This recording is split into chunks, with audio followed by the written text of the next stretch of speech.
Okay, so let's revisit the issues of pornography and hate speech.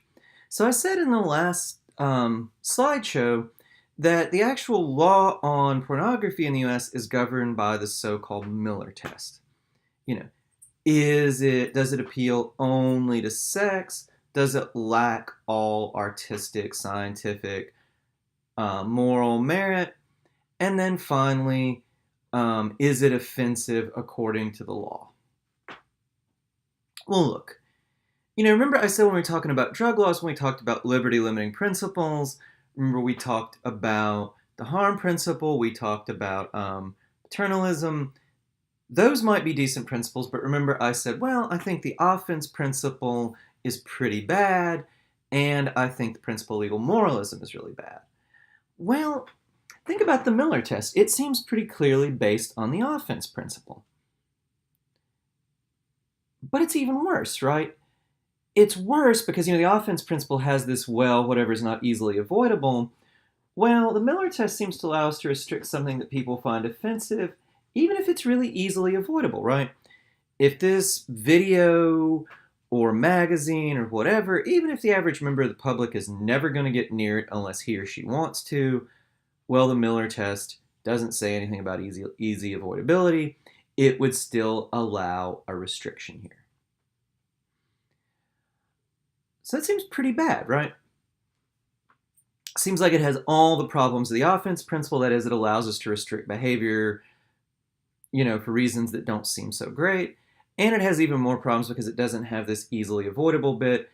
Why in the world can we restrict something that the average member of the public would find offensive if he saw it, but he's never going to see, right? The only argument seems, well, I think about people doing this awful stuff and it just offends me. It's like, well, that's easily avoidable. You don't have to think about it, right? Miller test seems pretty bad. Also, Miller test is incredibly subjective, right? Well, does the average person think it appeals only to sex? Well, think about it. What's the problem with that? Well, who in the world is the average person, right?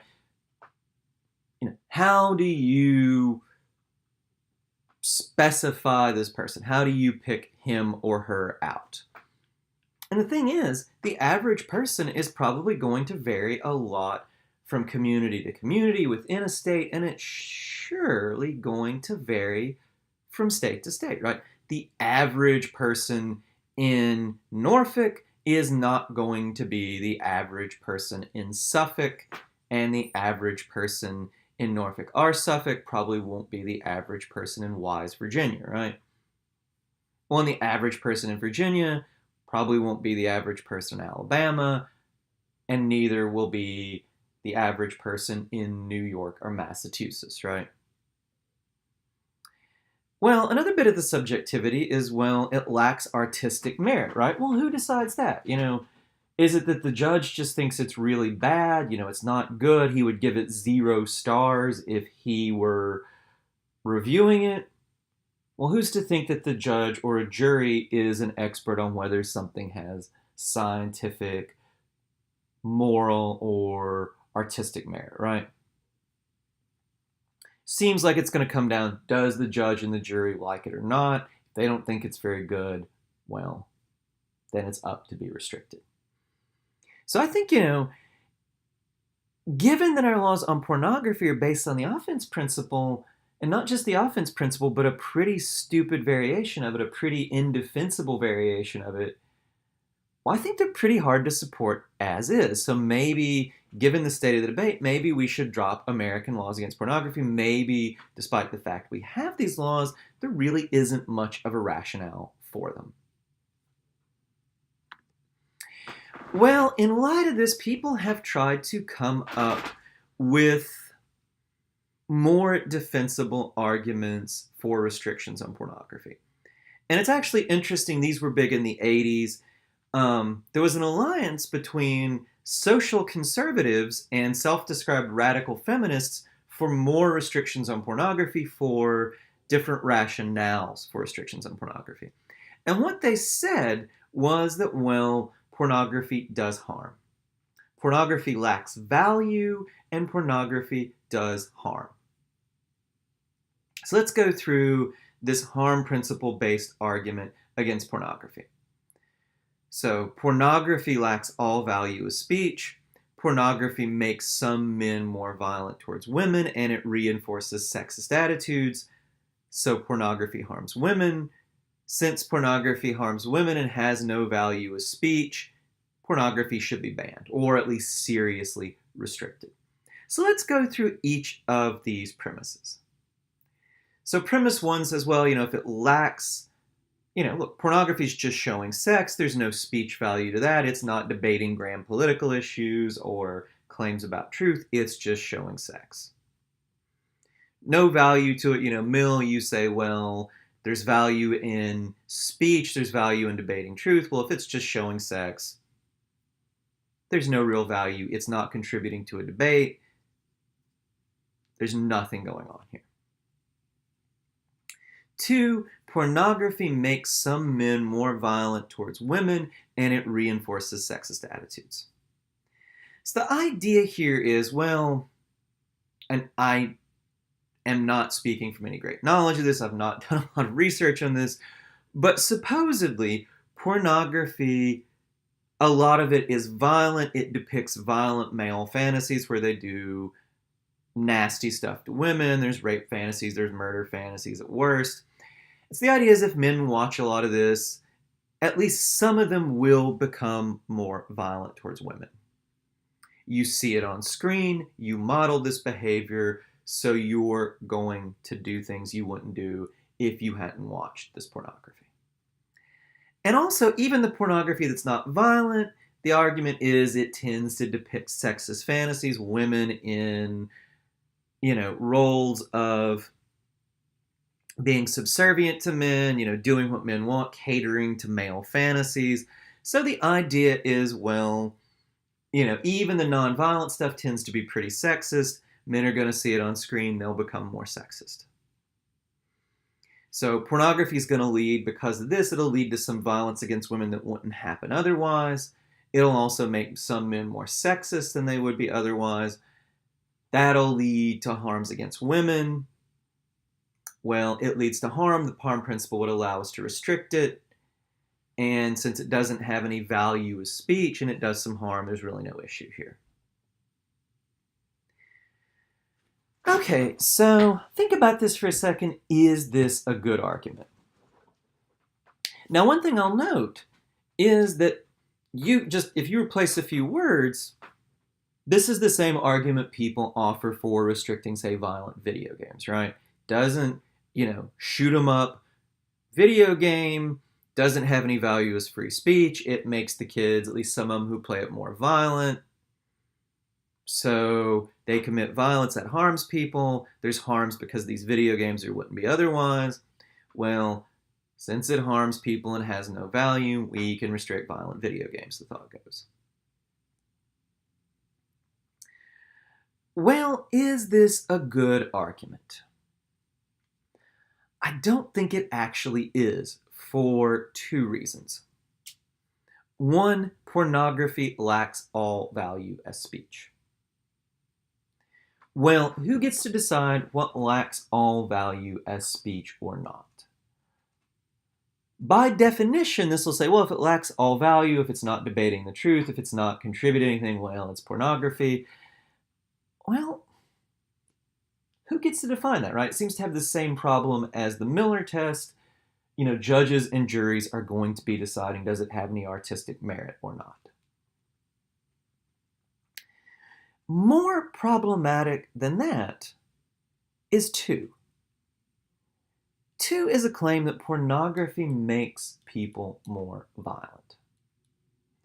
Now, is there any evidence for this? Now, there's some anecdotal evidence for this, the most famous being Ted Bundy, this really awful serial killer. He said, well, pornography made me do the stuff I did, right? I wouldn't have been violent against women. I wouldn't have murdered if I hadn't seen pornography. It started me on this awful path. There's a few other people who've committed crimes who make claims like this, but that's the main support for this. Now ask yourself, is that good support for the claim that pornography actually makes people violent? Why wouldn't you trust, say, Ted Bundy? Why wouldn't you trust some other criminal who's trying to blame pornography? Think about that just for a second. Well, you wouldn't trust them because, of course, they're going to want to reach for any excuse to get themselves off the hook, right? They have every interest in saying, well, I'm not at fault for this. Pornography made me do it. And look, anecdotal evidence being some random person saying, well, this made me do this or this happened to me, it's really not very convincing. I mean, it's got some weight, but one example is not convincing.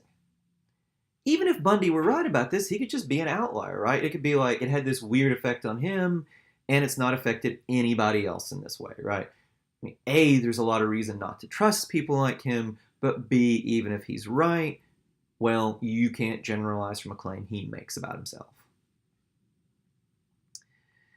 So to see if pornography really does cause violence, you ought to look and see, well, is there any objective evidence? What do studies say about this? Here's the thing. There is very, very little evidence that pornography leads to violence, and there's actually some pretty good evidence that it prevents violence. So I'll tell you guys that they've done all kinds of lab studies. I would love to see how they wrote the grant proposal for this, but they show men pornography of all sorts, and then they do quizzes, and they see if it shifted their attitudes, right? Have they become more violent? Have they become more sexist toward women? No. In the lab tests, they haven't. In fact, the only shift in attitude is that people that they show all this pornography tend to think certain sex acts that they thought were really rare are actually more common than they initially thought.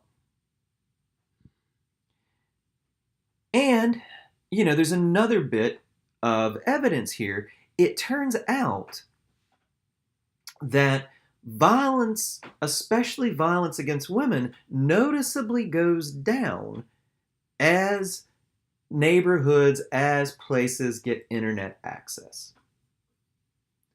Now think for a second why, if pornography caused violence, that would be pretty weird. Well, people get the internet. Well, that seems to make a lot more access to pornography. They can get it a lot easier, right? Well, look, if now they can get pornography a lot easier, presumably people who want to get pornography are getting it, violence goes down. Well, that's exactly the opposite of what you would expect if pornography really caused violence. There's a theory, and again, needs to be more done to show that this is true, but there's a theory that pornography actually prevents violence because it gives people who might otherwise be prone to violence an outlet. I don't know if that's true or not. There needs to be more work done on it. But at the very least, this claim that, pornography leads to harm against women, there's really very little evidence that that's true. There's some evidence that it's false. So I don't think this argument works. And you might ask, well, what about violent video games? Again, there's no slam dunk proof. And some people recently claim to have shown a little bit more of a link between violence and violent video games, but most of the studies fail to establish any real link between playing a lot of violent video games and violence. And I mean, just, again, this is anecdotal, but if you've played a lot of violent video games, just think about your own case. Does this pass the smell test? Did this make you more likely to be violent against others, right? I played a lot of Mike Tyson's Punch-Out! As a kid, it never made me more likely to throw a punch at somebody. I played a lot of GoldenEye. If you guys don't know, GoldenEye is this shooter game you go through and shoot in the halls.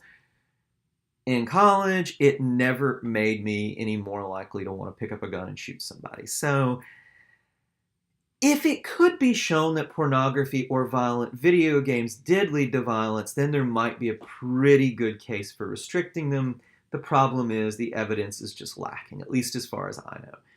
If you guys can find some evidence for this, please tell me. I'd be interested in that.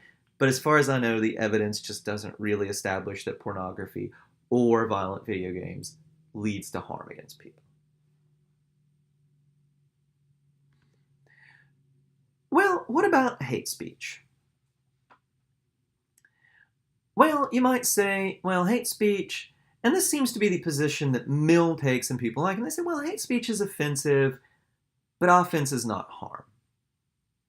Hate speech isn't nice. Someone yelling racial or religious slurs or slurs based on sexual orientation, that's nasty. You shouldn't do that. If you do that, well, we're not going to have you in polite society. We shouldn't be friends with you probably. But we can't put you in jail for being a jerk, right? It doesn't harm the other person. It offends them. So don't restrict hate speech. Unless hate speech leads to violence or other lawless action, don't restrict it. Violence or lawless action, that really will harm people. But hate speech in and of itself, throwing a racial slur out there, well, that's pretty bad, but that doesn't harm anyone. Is that true or not? I am not sure that it is. It seems to me that hate speech might be different than just merely offensive speech, right? Look, I've been insulted a lot, and a lot of it's nasty, a lot of it makes you feel bad. But look, I am a white, heterosexual, Protestant male. I'm not a vulnerable group in any way, right? You can say nasty stuff about me, and it just seems, well, that might make me feel not so nice for a bit, but whatever, I'll get over it. But you might argue that while hate speech, people who've traditionally been marginalized in society, who've dealt with prejudice, it's harmful in a way that merely offensive speech isn't. That if you are a member of a racial or religious group, or, you are a group, your sexual orientation is one that's been, people have been given a hard time for this, people have been persecuted, you might say, well, being called a name, a racial slur based on sexual orientation or religion, that might harm you in a way that merely offensive speech does not. If you guys think back to the reading, it's not just that it makes you feel worse, but the idea is hate speech. Jeremy Waldron makes this argument, it undermines the value of people who are its targets, both the way they feel their own value and their value in the eyes of society.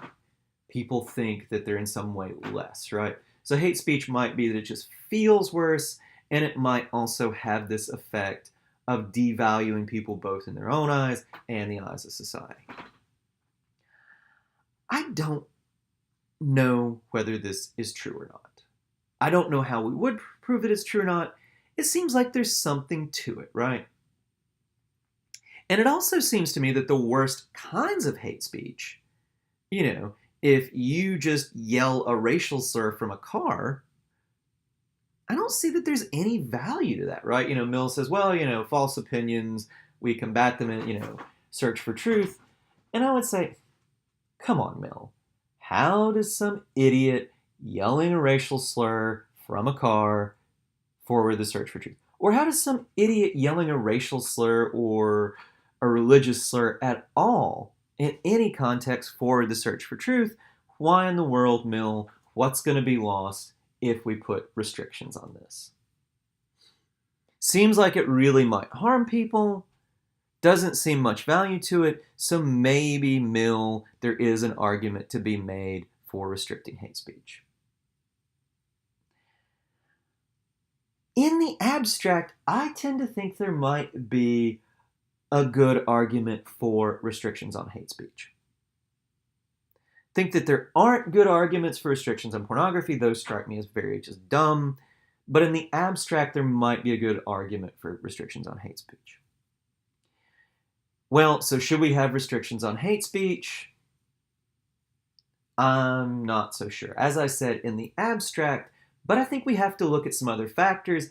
Even though in the abstract, I think there might be a good argument for restrictions on hate speech, I'm more worried about how these are going to turn out in reality, and I think we need to think about that before we go putting any restrictions on hate speech. So we'll see those. We'll revisit Mill's whole claims in the next slides. Then we'll say a little bit more about restrictions on hate speech, why, even though there might be a good argument in the abstract, we should be a little worried about this, how this would work out in reality.